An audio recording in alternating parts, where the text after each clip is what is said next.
it's a sensory overload when you can see something like this and realize what its past was and what its present is.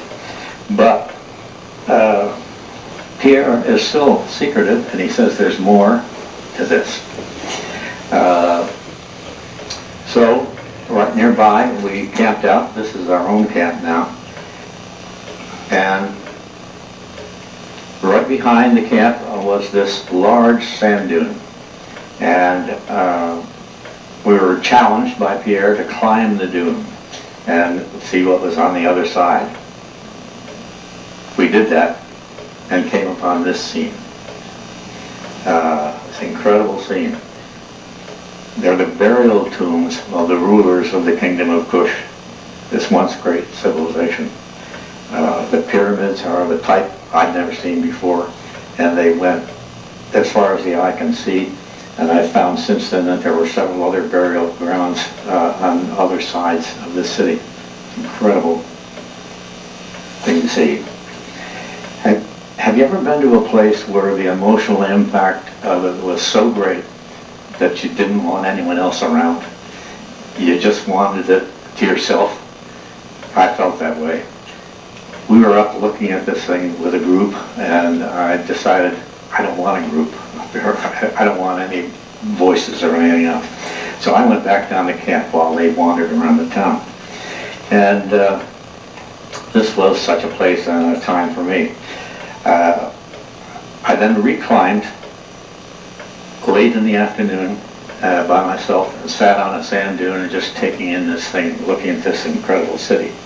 There was lengthening shadows, absolutely no sound, no high altitude airplanes going over, no braying camels, no nothing, totally silent, nothing but the hot desert breeze blowing. Looking at this sight.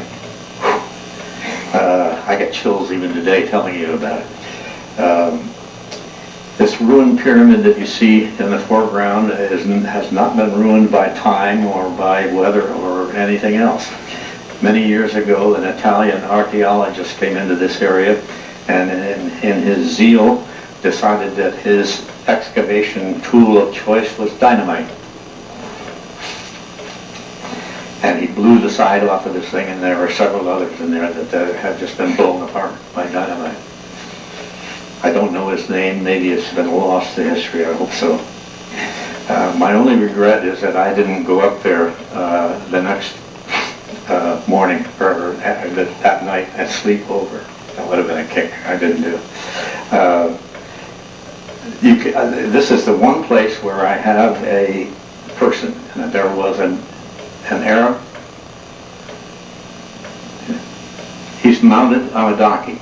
So that will give you some idea of the size that we're talking about of this group around, and some of them look like they might only be about 30 feet high, others are 100 feet high. They're pretty big.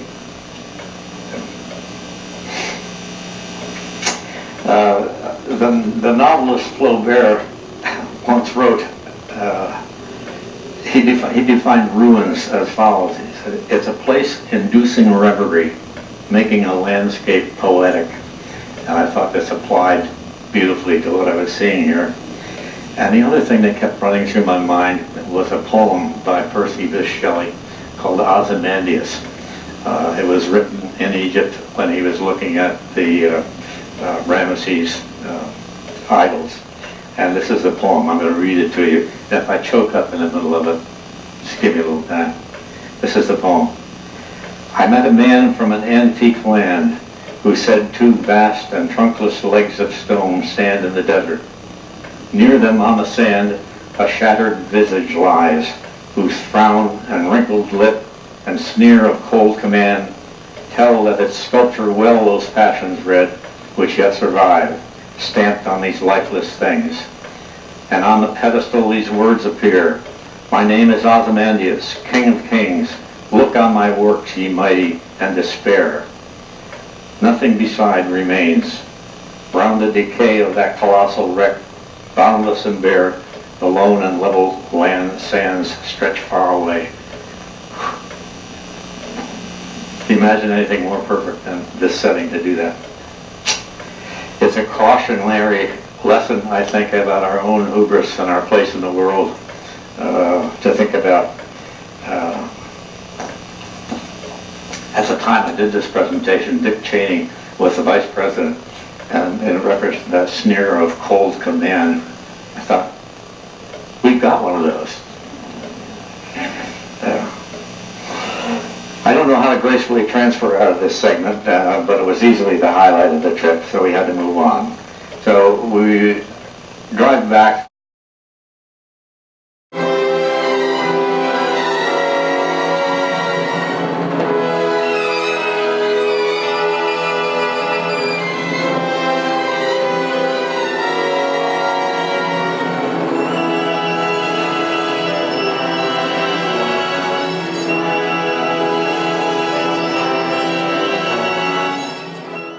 I refuse to end on such a note, and I'm just going to give you what is my final emotional feeling of Africa, an acacia tree in the middle of grasslands. So I'm done. I thank you very much.